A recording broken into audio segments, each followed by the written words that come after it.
So I speak a lot about environment and the people that you spend your time around. But I want to say this. If you are in an environment where you're not able to get out of in the moment, one, I want to encourage you to write the vision, make it plain, and make a plan of action to get yourself where you say you want to be.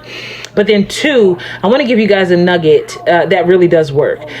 Through this research and some of the things that I'm studying currently while I'm back in school, there's some big importance to the rewiring of our brain. We are creating new neurons every single day.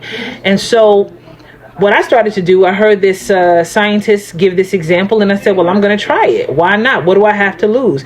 And what I started to do was use my non-dominant hand to wait. First thing in the morning when I wake up, go to the bathroom and brush my teeth with my non-dominant hand. The purpose of this behavior and this action, consistently, by the way, is to help to rewire and connect both my left and right brain. But then also, while this rewiring process is happening, I'm speaking life into myself. So I'm looking at myself in the mirror, looking into my eyes, and I'm speaking life to me, Coach Melanie. I am reminding myself of all that God has called me to be, right?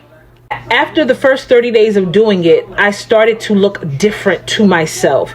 And not only did I start seeing differences in my physical appearance, but I also started to see differences in how I started to knee-jerk respond. I use the word respond because I'm no longer as reactive as I used to be, if at all.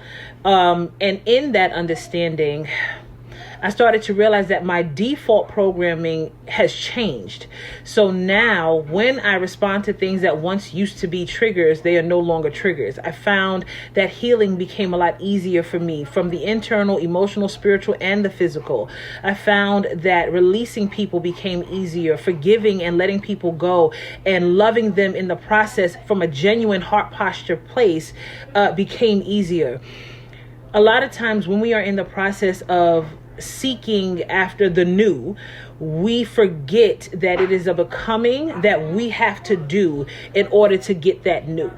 Okay. I understand that I am not dressed to the nines in this moment, and I don't have all the lashes and all the things, but I promise you, if you're willing to apply some wisdom to your life, you're going to hear what I got to say. Okay. Because I know it works. I'm 40 years old. It took me this long to realize it. And I've been raising my children since I was 21. And every year, I've said this, especially with my oldest daughter, she has truly grown with me. My youngest at this moment is 18 months old, and he's definitely going to get the best version of me. But even my oldest three have not only grown with me, but now I get to instill in them so many lessons, applying so many tools that I just did not have. And I am telling you, this is a key nugget. All right? So hopefully you apply it.